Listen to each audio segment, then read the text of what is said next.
যে শব্দ উচ্চারণ মানে ভদ্রতা, আখলাকের নাম ভদ্রতা, চরিত্রের নাম ভদ্রতা, আল্লাহকে চিনার নাম ভদ্রতা, মালিকের সেজদা করার নাম ভদ্রতা, হালাল হারাম মানার নাম ভদ্রতা, পাক নাফাক জানার নাম ভদ্রতা। এটাকে বলে মানুষ, এটাকে বলে ইনসান।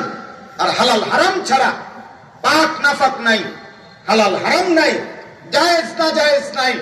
কিন্তু পড়ালেখা করুক অথবা না করুক, উপার্জন করতে জানে, লাখ টাকা রোজগার করে, 10 লাখ টাকা কামাই করে, তো তুমি ইকোনমিক্যাল এনিমেল হইতে পারো, উপার্জনকারী অর্থনৈতিক একটি প্রাণী হইতে পারো, কিন্তু খোদার কসম তুমি মানুষ হইতে পারো না।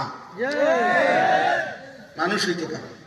মানুষ হইতে হলে সেজদা দিতে হবে, মানুষ হইতে হলে আল্লাহ চিনতে হবে, মানুষ হইতে হইলে রবের গোলামি করতে হবে, আল্লাহর গোলামি করতে হবে।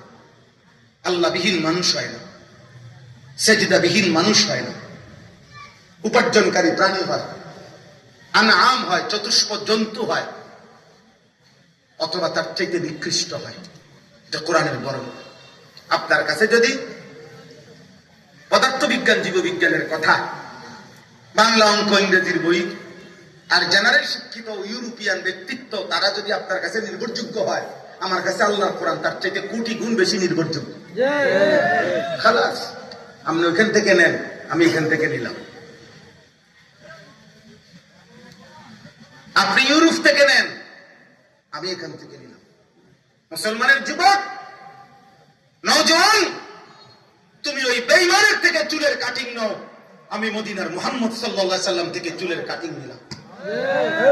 দাড়ি কাটা মুসলমান, তুমি ইউরোপের বেঈমান থেকে ডিজাইন নাও, আমি মদিনার রাসূল থেকে